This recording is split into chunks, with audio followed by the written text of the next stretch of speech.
नमस्कार, आपके अपने दिल से रोहित चैनल में मैं रोहित शर्मा आप सबका हार्दिक स्वागत करता हूं, आप सबका हार्दिक अभिनंदन करता हूं। दोस्तों, हिंदुस्तान की राजनीति में कई बड़े ऐसे नेता हुए हैं जो विधानसभा और लोकसभा चुनाव हारे, लेकिन उनकी लोकप्रियता में बिल्कुल भी गिरावट नहीं आई। चाहे वो इंदिरा गांधी हो, चाहे अटल बिहारी वाजपेयी हो, और चाहे राजस्थान के पूर्व मुख्यमंत्री और पूर्व उपराष्ट्रपति भैरों सिंह शेखावत हो। और भी बहुत से नेता हैं जिन्होंने चुनाव हारे, चाहे विधानसभा या लोकसभा चुनाव वे हारे, लेकिन उनकी लोकप्रियता में कभी भी कमी नहीं आई। कहने का मतलब, अगर कोई जमीन से जुड़ा हुआ नेता होता है, अगर किसी नेता में कोई विशेष क्वालिटी होती है और वो बराबर पब्लिक के टच में रहता है, तो लोग उसे लाइक करते हैं। चुनाव हारना जीतना ये एक अलग बात है। चुनाव के समय कई बड़े ऐसे कारण बन जाते हैं, समीकरण बन जाते हैं, जिसकी वजह से बड़े बड़े नेताओं को भी हार का सामना करना पड़ जाता है। ठीक इसी तरह से हमारे जयपुर के एक ऐसे ही नेता हैं विक्रम सिंह शेखावत। विक्रम सिंह शेखावत जयपुर शहर कांग्रेस पार्टी के काफी कद्दावर नेता हैं और एक ऐसे नेता माने जाते हैं, जमीन से जुड़े हुए नेता माने जाते हैं। कांग्रेस पार्टी के तमाम छोटे बड़े नेता भी ये मानते हैं कि विक्रम सिंह शेखावत अब से नहीं बल्कि कई सालों से जिस तरह से वे शहर की सड़कों पर रहे और अपने इलाके में बराबर लोगों से उनका मेल मिलाप रहता है, हर जाति और बिरादरी के लोगों में उनका मेल मिलाप रहता है, लेकिन 3 बार वे विद्याधर नगर से चुनाव लड़ चुके हैं। 2 बार कांग्रेस की टिकट से, 1 बार निर्दलीय, लेकिन वे चुनाव नहीं जीत पाए। लेकिन इसका मतलब ये नहीं है कि उनकी लोकप्रियता में कोई कमी आई है। उनकी लोकप्रियता जैसे पहले थी वैसे ही उनकी लोकप्रियता विद्याधर नगर में अभी भी बनी हुई है, शहर के कांग्रेस जनों में अभी भी बनी हुई है। कारण यही है कि जब वे नगर निगम में हुआ करते थे, पार्षद हुआ करते थे, उस समय से जिस तरह से उनका पब्लिक टच रहता है, हर जाति और बिरादरी के लोगों में मिलते हैं, बैठते हैं, बातचीत करते हैं और अपनी कॉलोनियों, अपने क्षेत्र की कॉलोनियों की समस्याओं को लेकर, चाहे वो बिजली विभाग से हो, पानी विभाग से हो, नगर निगम से संबंधित हो, जेडीए से संबंधित हो, हमने कई बार उनको हमेशा इन सरकारी दफ्तरों का घेराव करते हुए देखा है, या फिर वे लोगों का झुंड लेके सरकारी कार्यालयों में पहुंच जाया करते हैं। ये क्रम उनका अब से नहीं है बल्कि विगत कई सालों से है, इसीलिए लोग उनसे जुड़े हुए हैं। हालांकि चुनाव वे नहीं जीत पाए, लेकिन इस बार ऐसा माना जा रहा है कि जो उनका बैड लक है विद्याधर नगर में, वो गुड लक बनेगा श्री माधोपुर में। और प्रदेश कांग्रेस में अभी भी महासचिव पद पर जरूर हैं। उनकी ताकत को, उनकी हैसियत को, उनकी लोकप्रियता को और उनकी कांग्रेस पार्टी में पकड़ को जयपुर कांग्रेस और प्रदेश कांग्रेस के रणनीतिकार भी मानते हो, और दिल्ली में बैठे कांग्रेस पार्टी के तमाम बड़े नेता उनकी लोकप्रियता से वाकिफ हैं। इसीलिए वे गोविंद सिंह डोटासरा की टीम में भी शामिल हैं। अभी वे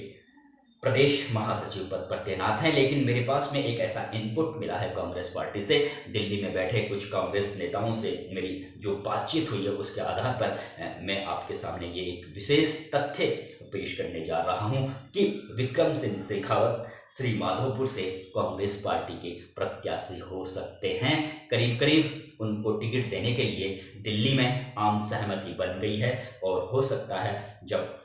कांग्रेस पार्टी की लिस्ट जारी हो उस समय विक्रम सिंह शेखावत का नाम श्री माधोपुर से उम्मीदवारों की लिस्ट में हो। हालांकि अभी कोई अधिकृत सूचना दोनों ही पार्टियों की ओर से उम्मीदवारों की नहीं हुई है, लेकिन ये एक तरीके से तय है, क्योंकि जिस तरह से दीपेंद्र सिंह शेखावत ने अभी कुछ महीनों पहले कहा था कि वे अब चुनाव नहीं लड़ेंगे अपने स्वास्थ्य के कारणों की वजह से। हालांकि वे अपने पुत्र को उन्होंने कुछ साल पहले जरूर सक्रिय किया था अपनी एक विरासत संभालने के लिए, लेकिन इस तरह की जन चर्चाएं हैं वहाँ श्री माधोपुर के लोगों में कि जो लोकप्रियता दीपेंद्र सिंह शेखावत ने वहाँ पर कायम की हुई थी, जिस तरह की पकड़ उनकी श्री माधोपुर में हर जाति और बिरादरी के लोगों में हुआ करती थी, उस तरह की पकड़ बनाने में अभी उनके पुत्र हैं, वे सब कहीं भी उनके सामने नहीं टिकते हैं, और कांग्रेस जनों में भी उनकी कोई अच्छी पकड़ अब तक नहीं बन पाई है। और सबसे बड़ी बात यह है कि श्री माधोपुर में हालांकि श्री माधोपुर एक ऐसी विधानसभा सीट है, वहां से भैरव सिंह शेखावत भी चुनाव जीत चुके हैं और खुद दीपेंद्र सिंह शेखावत 2 से ज़्यादा बार वहां पर विधायक रह चुके हैं। भाजपा के हरलाल सिंह खर्रा 2 से ज़्यादा बार वहां पर विधायक रह चुके हैं। और इस सीट पर ऐसा भी देखने को मिला है कि कई बार, एक बार भाजपा एक बार कांग्रेस, ये सिलसिला भी हमें यहाँ पर देखने को मिला है। तो इस बार दीपेंद्र सिंह शेखावत अभी वहाँ विधायक हैं, राजपूत समाज के काफ़ी कद्दावर नेता माने जाते हैं, विधानसभा के पूर्व अध्यक्ष रह चुके हैं और पूर्व राज्य मंत्रिमंडल में भी पहले उनका नाम रह चुका है। काफ़ी अच्छे और बड़े नेता माने जाते हैं, लेकिन आयु ज़्यादा है और खुद ने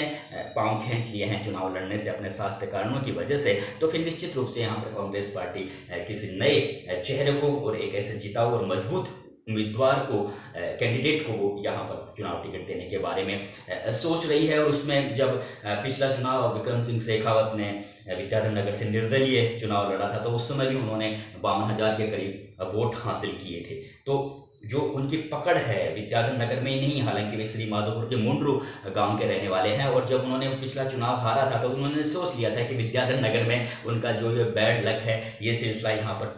टूटेगा नहीं, इसलिए उन्होंने लगातार श्री माधोपुर से चुनाव लड़ने का प्लानिंग उन्होंने उसी समय कर ली थी। हालांकि वे अपने गांव में और अपने जो श्री माधोपुर को कभी भूले नहीं है। विद्याधर नगर में भी उनका कारोबार है, यहाँ भी उनका मकान है, लेकिन वे बराबर श्री माधोपुर के लोगों में और हर जाति और बिरादरी के लोगों के संगठन के लोगों में भी वहाँ पर जुटते रहे, बराबर श्री माधोपुर का दौरा करते रहे, क्योंकि उनकी प्लानिंग थी कि अगला चुनाव में विद्याधर नगर से नहीं बल्कि श्री माधोपुर से लड़ूंगा। इसलिए वो पूरी प्लानिंग के तहत अपनी वहाँ पर फील्डिंग जमा रहे थे और यही वजह है कि वहाँ के लोग भी अब उनका नाम आगे कर रहे हैं, विक्रम सिंह शेखावत का। तो ये एक क्लियर सी बात है कि वहाँ पर बैठे, दिल्ली में बैठे कांग्रेस पार्टी के जो बड़े लीडर हैं वे भी ये चाहते हैं कि एक बार ऐसा शख्स जो बिल्कुल ज़मीन से जुड़ा हुआ हो और जिसने काफ़ी खून पसीना कांग्रेस पार्टी के लिए बहाया हो, ऐसे शख्स को एक बार विधानसभा में तो पहुँचना ही चाहिए। इसलिए कांग्रेस पार्टी भी के जो दिल्ली में बैठे नेता हैं उनके प्रति बिल्कुल सजग हैं, चौकस हैं और बिल्कुल सकारात्मक उनका नज़रिया है। इसीलिए उनका एक तरीके से टिकट कन्फर्म हो गया है, क्योंकि अभी वहाँ पर कांग्रेस पार्टी के उम्मीदवार विधायक हैं दीपेंद्र सिंह शेखावत, और जिस तरह से वहाँ पे हर 5 साल में एक तरीके से विधायक बदलता जाता है, कभी कांग्रेस का कभी बीजेपी का, तो ये इस सिलसिले को ऐसा संभावना है कि वहाँ पर भारतीय जनता पार्टी को कमज़ोर नहीं माना जा सकता। आप सबको पता है कि वहाँ पर यादव जाति, गुजर, माली, जाट इन वोटरों की संख्या ज़्यादा है, राजपूतों की भी वहाँ पर बहुत अच्छी संख्या है मतदाताओं की। इसलिए एक ऐसे शख्स को कांग्रेस पार्टी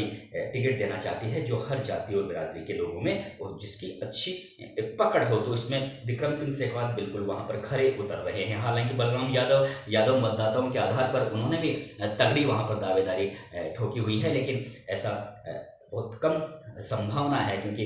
विक्रम सिंह शेखावत को लेकर वहाँ के जो स्थानीय जो लोग हैं, हर जाति और बिरादरी के लोग हैं, वे भी ये चाहते हैं कि ये जो ज़मीन से जुड़ा हुआ नेता हमारे इलाके की अगुवाई करे। तो इस तरह की रिक्वेस्ट वहाँ पर दिल्ली में भी गई है विभिन्न जाति बिरादरी के लोगों के संगठनों की ओर से, और कहा है कि अगर दीपेंद्र सिंह शेखावत खुद चुनाव लड़ते हैं तो ठीक है, हम दीपेंद्र सिंह शेखावत के साथ हैं, लेकिन अगर दीपेंद्र सिंह शेखावत चुनाव नहीं लड़ते हैं और अगर आप उनके पुत्र को